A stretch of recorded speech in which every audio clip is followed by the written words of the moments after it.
Você já deve ter escutado que as urnas são auditadas. Inclusive, isso já foi tema de fake news, como se elas nunca fossem fiscalizadas e muito menos auditadas. É de fato uma fake news. A professora Fernanda Pimentel vai nos explicar como ocorre essa fiscalização. Né, professora? Sim.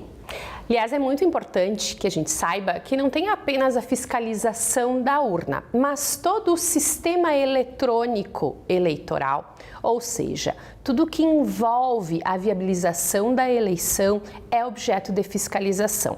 Para isso, existe uma norma específica, que é a Resolução 23.673, disponível para todos e que regula as eleições de todo o nosso país.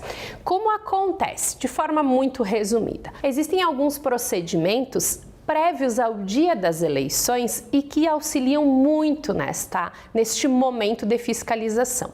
Como isso acontece?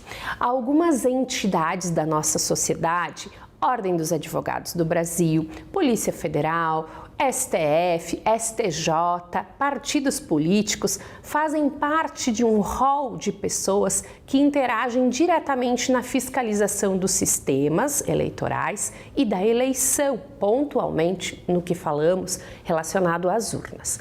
Então, dias antes, meses, semanas, já acontecem procedimentos. O que é objeto de fiscalização e que está normatizado por esta resolução que citei?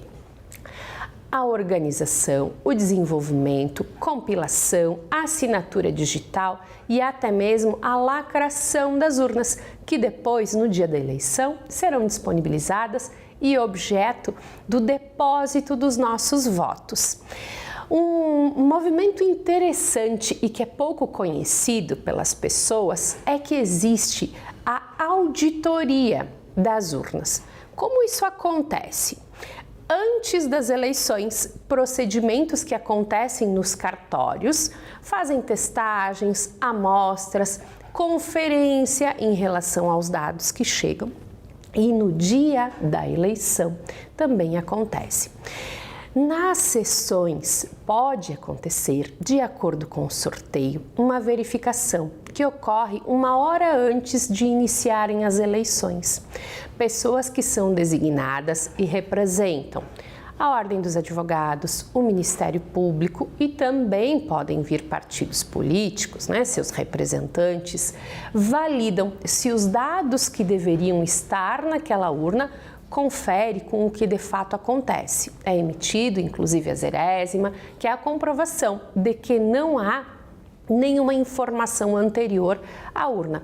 Após, ocorre novamente a lacração e aí sim ela está apta para ser objeto de depósito dos votos, o local onde cada um inserirá o seu voto.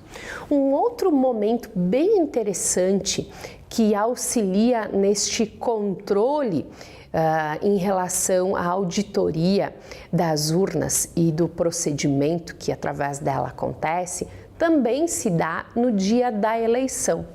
E como isso acontece? Algumas urnas que são escolhidas através de sorteio são inseridas em um ambiente controlado com câmeras, e aí se observa inserindo manualmente o voto e também fazendo um controle físico.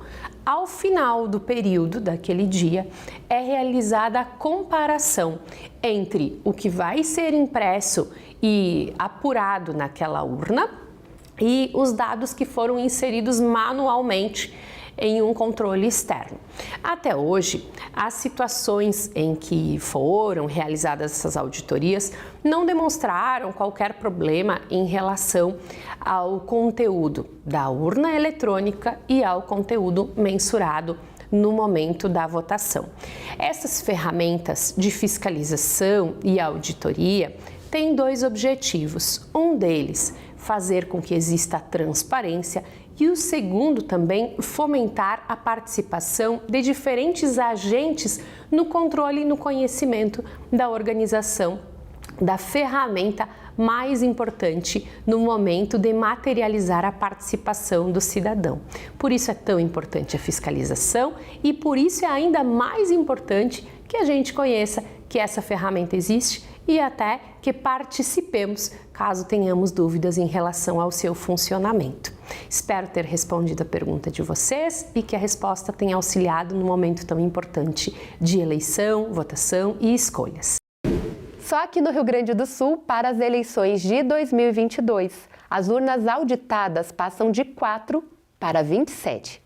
Isso só mostra que o Tribunal Superior Eleitoral está atento aos questionamentos da sociedade e traz essa mudança nas resoluções do Código Eleitoral para trazer transparência e confirmar a segurança no voto. No quinto vídeo deste módulo, vamos te contar o tamanho das eleições de 2022. Bora assistir? Até lá! Nosso voto, nossa voz.